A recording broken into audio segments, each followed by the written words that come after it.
We got going on here, man. I want to talk about the tape that he dropped first. First of all, the tape that he dropped, Might Delete Later, came out of nowhere. It was dope. I fucked with every track on here. I think he had 12. He got 12 songs on there. I just want to go over the playlist, and I'm gonna let y'all know my favorite 5 songs on there, and then we're gonna talk about what needs to be talked about. If y'all following J. Cole and the whole Big Three situation with J. Cole, Kendrick, and Drake. First song on there, let me see. First of all, let me go with the features on here. We have Ari Lennox, Young Dro, Gucci Mane, Cameron, Central C, Boz, Absol, Daylight, and Trey the Truth was on like a little part of the tape or whatever. But my favorite 5 songs on here would have to be Pricey. Other song would be FYB, that stands for Hide Your Bitch. Stealth Mode, Trey the Truth and Ibiza, and 7th Minute Drill. Those are my favorite 5 songs on the tape. If you haven't heard the Might Delete Later tape by J. Cole, go check it out. It's streaming everywhere. Everybody's been talking about it. But the reason why everybody's been talking about it was because he decided to drop a diss back to Kendrick Lamar. If you haven't been following, I mentioned on the last podcast that the whole Big Three situation when first person shooter, when J. Cole and Drake, they mentioned a Big Three being with K-Dot. Kendrick gets on Future tape and says, fuck the Big Three, it's just Big Me, and he says some other shots. I think more directly at Drake. But with J. Cole being attached to him, he had a couple of slick things to say to him too. But anyways, when this shit happened, J. Cole made a diss, but once he made a diss, I want to say like a day later, the nigga's at his tour, at his Dreamville Fest, and the nigga gets on the mic and says that he want to apologize about some shit.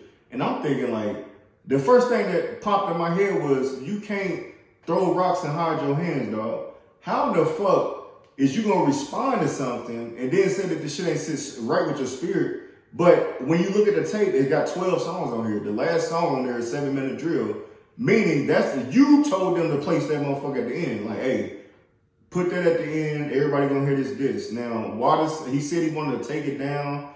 He wasn't in the right space. He just stepped out and said some bad shit. A lot of shit ain't sit right with him was because one of the bars on there, he was saying that out of his tape, out of Kendrick Lamar tapes, he was saying that one of them was good, one of them was ass, another one was cool, and nobody talked about this last one that came out. So he was sneak dissing, pretty much saying like your shit ain't even all that, what you think it is or whatever. But when he got to the Dreamville Fest, he was just like, nah, man, like, I was just saying that shit out of anger. I felt like I had to retaliate because my boys was hyping me up, social media hyping him up, and it finally got to him. Now, I respect it as a man, like, if you trying to, because we know you for that, you feel me? We know you for being one of them dudes that's pushing positivity. Like, you not rapping about the same shit every other rapper talking about, you feel me? So he's talking like, J. Cole, like most people say, a snooze rap, because he was talking about his life before. Like, he used to want to play basketball, college ain't work out for him, his relationships, his trauma, like relationships, all that type of stuff. Wasn't nobody trying to hear that at the time that he came out, because like I said, he came out with Drake and Kendrick and them. Everybody else was talking other shit. But for him, like I said, everybody wasn't fucking with J. Cole. I've personally been fucking with J. Cole since like 2009. When I first heard him, I heard his mixtape, The Warm Up. When I heard that, that's why I became a fan. Then I ended up hearing him on the Blueprint with Jay-Z, and that's why, like, I gotta start looking more into this dude. But like, I like the music that J. Cole made. But when it comes to rap, the shit you were saying on the song, this is my problem. The shit that he said on the song was everything I believe he wanted to say. That's what it came down to. You know what the fuck you want to say. You said it. Don't try to back out now and then try to clean it up and say that all your shit is dope. If you gotta take a shot back, I'm gonna take it on the chin. No, nigga.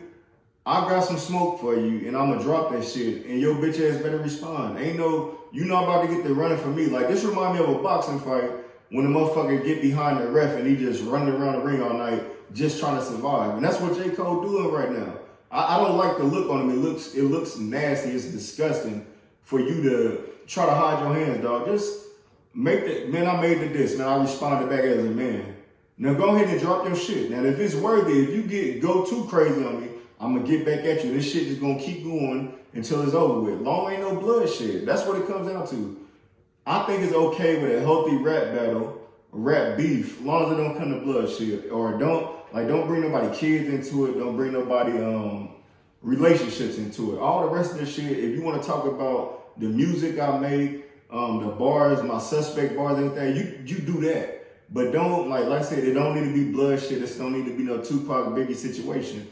And I wasn't expecting that. But it's like I said, you can't do this shit. You can't respond and then try to actually literally delete it later. Like you said, I'm thinking about deleting it so I'm gonna get it pulled from the strings. No, get your money from your streams and shit, because it's a song that everybody's listening to. And like I said, call it a day, man. If the nigga respond back, let Drake respond back, because Drake just got off tour.